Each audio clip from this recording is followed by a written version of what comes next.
So one of the treats for me as a medical journalist is I get to travel the world meeting very, very, very cool people. And to sit on the stage with Edna today is really quite a treat because she doesn't know it, but I was at her hospital in the late, it was built in 2002, was it not? I was there in 2007 and knew of her, read about her, saw you in the PBS documentary. So it's a thrill for me to sit here and interview you today. Let me start from the basics. Your childhood. I know Somalia well. In Somaliland, as a young woman, you were not afforded the same education as the boys, but you sneaked around and you picked up bits and pieces. How did you do that in a primarily male-dominated culture, when girls weren't allowed to go to school? Well, I'm from Somaliland. I'm not from Somalia. All right, Somaliland. Two distinct countries. One was former British Somaliland, and Somalia was La Somalia Italiana. Right. As there was La Côte Française de Somalie, which is now Djibouti. Right. Now, in British Somaliland Protectorate, when I was a child, there were no schools for girls, period. Education was not good for girls. What good would come out of a girl who's taught to read and write? Keep her at home. Don't send her to school. That was the mentality that's in those schools. But I had neighbors, I had boys who were going to school, and my father, who was a doctor and the first doctor and father of healthcare, we always had books, and we had space in our house. And he assigned a veranda in our house where there was a blackboard, and in the afternoons, a teacher would come to gather the boys from the neighborhood and go over their lessons and teach them how to read and write. And so when he taught them how to write the letter A, I learned to write the letter A, and the B and the C and the D. And I just taught myself to read. So my parents discovered that I could identify letters of the alphabet from my dad's books. And they said, well, she's teaching herself to read. What do? The nearest school for girls was in Djibouti, La Côte Française de Somalie. And French became my first foreign language. That's where I went to school. And in 1953, the very first school for girls was opened. And I became a pupil teacher there. And what drew you to midwifery? Midwifery, if you ask my mother, she would say, oh, I had a crazy husband and he gave me a crazy daughter.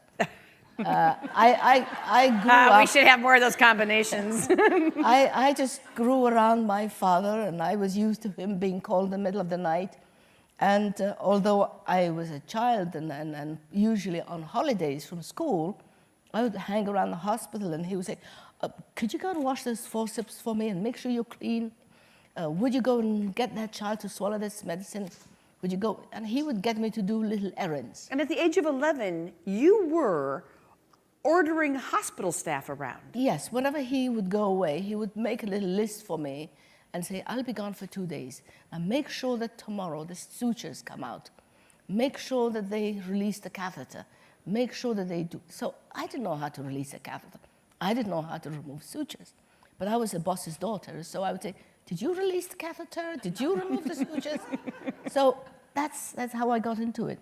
And then I would always hear him wishing for things and saying, oh, I wish I had a better pair of scissors than this.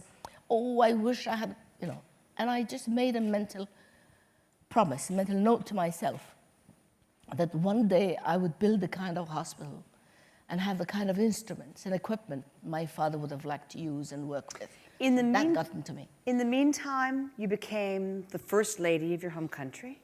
You became well known at the UN, at the World Health Organization, and developed a very global image in public health.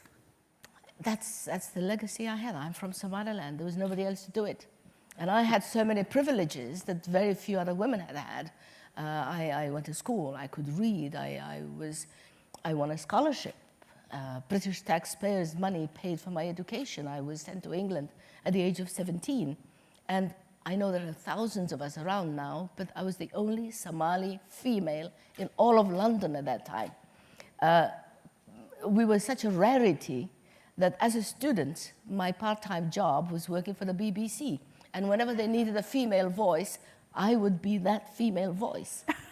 So that was my, instead of doing babysitting or whatever, that was my income. That was my part-time job. When you were a little girl and you dreamed of a hospital, and then your life took you in this sort of global mission, and then back in Somaliland, how did you get permission to build on what was a garbage dump? And how did you get government and private finance to work together in a country that's not well known for that? Well, to grant a permission to a nurse who wants to build a hospital is like pulling teeth anywhere, anyway. I would say the same thing in this country too. So why do you want to build a hospital? Why would you want to do that? This is going to look bad for the government, that a woman has to build a hospital. This is the kind of thing that governments do. So you have to fight that hurdle and jump all those hurdles. Eventually, I was granted. This is the second hospital, by the way. This is not my only madness. There was a previous madness in Mogadishu. And you sold off everything. You put your own yes, money. I put my own money. Well, the first hospital was in Mogadishu, and before it was finished, the warlords took it. Right. Somebody had a gun, which is far more powerful than paper and deeds and licenses. And I thought, well, that's it. I tried. I know that hospital too, and I have to tell you, it is sad what has happened to the hospital. I've been in that hospital, and war takes a terrible toll, especially on women and children. Oh yeah, they're the easiest target. Yeah. Any bully picks on the weakest. Right. So you go over this anger and say, I tried, I failed, I didn't do it. That's it. From now on, whatever I make is mine. Anybody else can stew in their own juice. And then in 1991, my country, I will show you some slides. My country recovered from a long civil war with Somalia, and Somaliland was totally destroyed and leveled to the ground. And I visited my hometown in 1991, and I couldn't even find our house. We recognize our homes when they're standing. The shape and the design and the architecture gives our house an identity. But when it's rubble, when the whole neighborhood is flattened, you don't know where your house begins and your neighbor's house ends. And I thought, no, I cannot stay angry. This I must do. And I was about to retire, and the president of my country, Somaliland, was my first husband. So I, went to him, and we were friends. and I said, well, I'm retiring, and I need to build a hospital. And he said, what? Again? but you're not young anymore. I mean, you're about to retire. You want to build a hospital? I said, well, do you like being the president of a country that has no hospitals? So that was what turned the tide. And he said, well, what do you want me to do then? I said, well, first of all, I want you to give it a license. And don't let me jump all the hurdles that Siad Barre made me jump when I was building the first hospital. And that's how I got the land. And he said, well, how big a hospital? So I said, well, this is the design. And I said, but that's big. I don't have land to take that, except if I give you land on the outskirts of town. I said, no, outskirts of town. This is not a leprosarium. This is not this is a maternity hospital. It has to have, it has to be close to where the women are. At 2 o'clock in the morning, a woman in labor will not go to the outskirts of town. And he said, well, I cannot give you the stadium, but what about that place? And that place, he didn't have to give it a name. That place was a place that had once been a cemetery. It had been leveled by Siad Barre and turned into a military parade ground.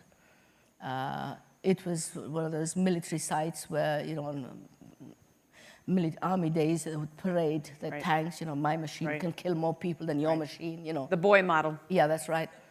And then it became an execution ground. And then after the war, it became a garbage dump. So any old trash you had, that's where you would throw. And I said, I want to give you a hospital. A hospital should be clean. A place that smells nice and where the sick come to be treated.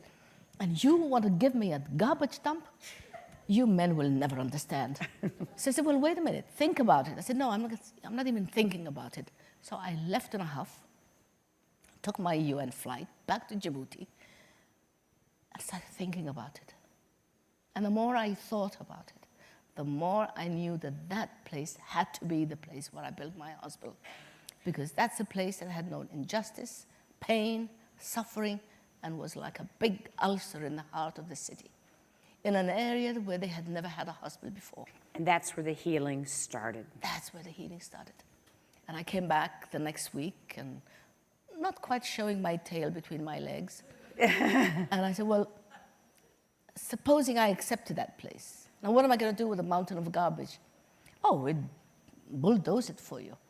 And that's exactly what the government did. So Christy talked about the maternal mortality rate of 1 in 12.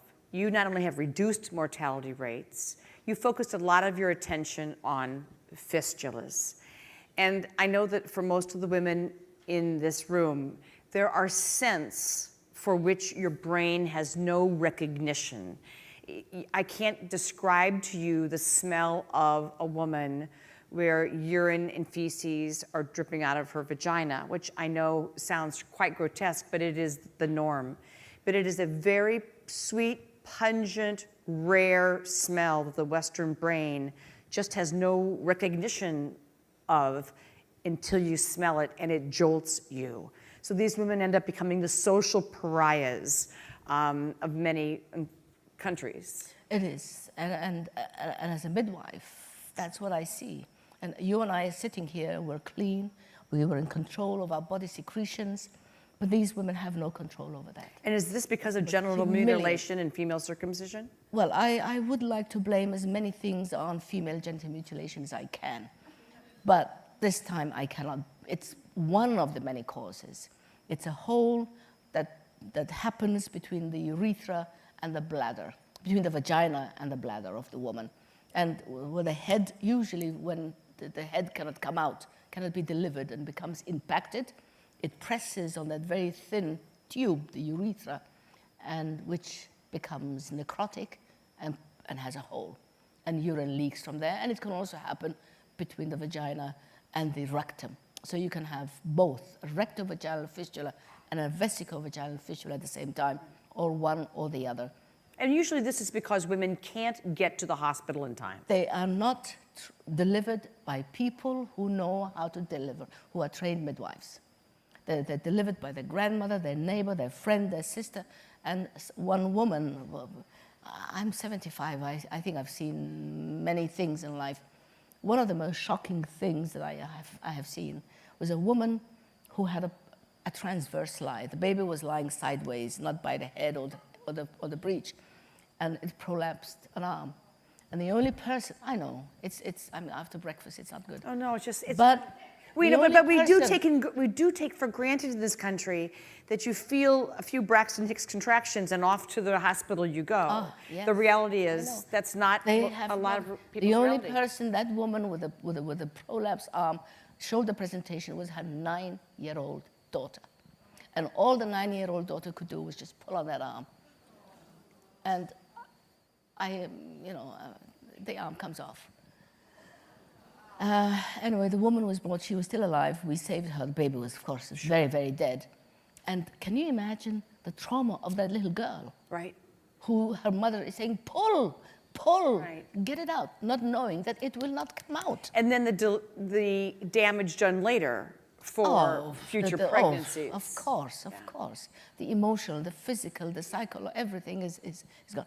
And it's all because they do not have trained midwives. And that's why I have set myself this goal, that we must train more midwives, not only in Somaliland, but everywhere. One of the things we've talked about in a lot of the breakout sessions here is how to get people, the talent into various organizations. How do you attract the talent you need? I go, I speak, I talk, I pray. Some hear me, many don't. And I'm here because I have, well, first of all, you're on the screen. You have the Friends of the Edna Hospital.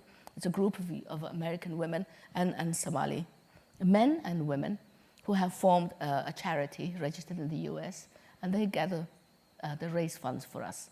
I built the hospital with my own funds, but when my funds ran out, they were the support. I had the American, your taxpayers' money, build the outpatients for me. I have a generator today when the power goes out that was donated by Denmark. The British gave me a lot of equipment and the operating theater. I am blessed. I am blessed. Well, and I have my UN pension. When I die, that will stop. If you die. I You might be one of those people who gets an option. for the world, I think it's better. What is the one mistake that Western, well-meaning, nonprofit organizations make when they come into somebody else's country? I think criticism, tactless criticism, rather than helping the third world or that country to solve its problem or giving advice, very often they criticize, which brings down the shutters between those needing the help and those who have the potential to help. So I think tact is a good way that brings people together. Not, why are you doing this? This is savage, this is barbaric, it doesn't make friends. Are you surprised when people talk about you in terms of getting a Nobel Prize? Oh, I wish they would give me instruments and give me equipment and I think that's up to. I think that's analogous to yesterday's "size doesn't always matter" comment.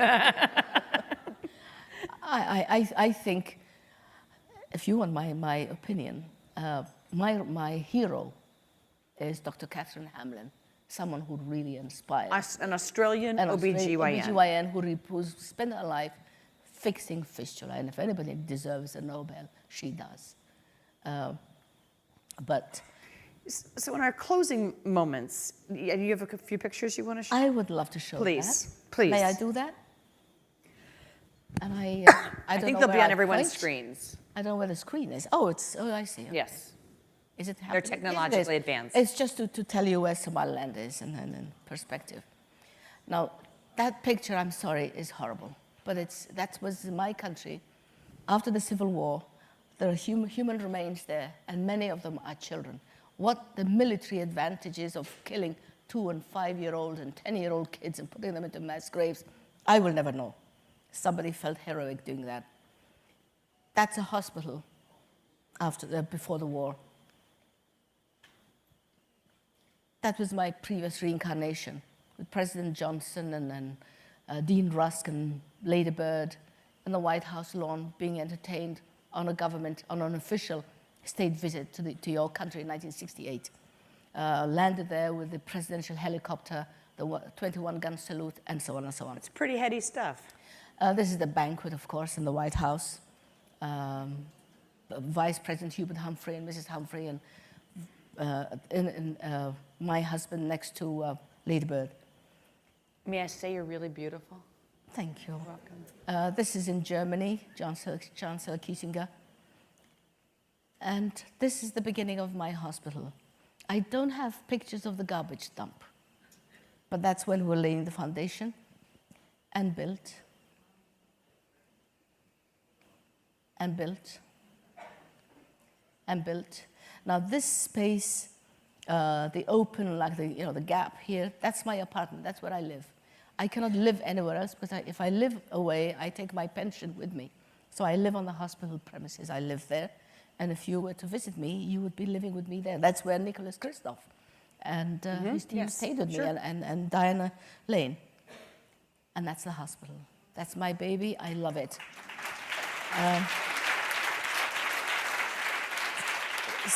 Some think I own it. I know it owns me.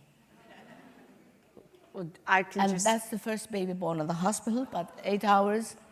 Now these are my children. These are the girls. That's the future of my country. That's the future of hospitals. That's the first group of students being trained, and some graduating. And these, the girls in red, these are the midwives. These are the ones I would like to clone. And we need over 1,000 of them. And I have some documents here that I can share with everybody. And of course, the blue, dark blue are the more senior ones.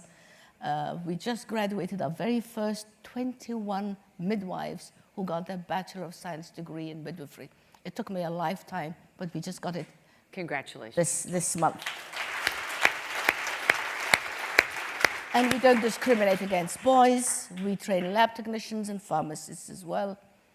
I like the men in the subservient positions, though. Well, and this is our OR, and we do a lot of surgery. Anybody from the Coca-Cola? That's the second biggest Coca-Cola plant in Africa, and it's in Somaliland, and the students are having a field trip there, stacks of Coke. There you go. And they are on the grounds of the Coca-Cola factory. I don't know, this is not clicking, but that's it. Time's up. Edna, This time's up. Thank you. Thank Pleasure. you. Thank you. Thank you, everyone.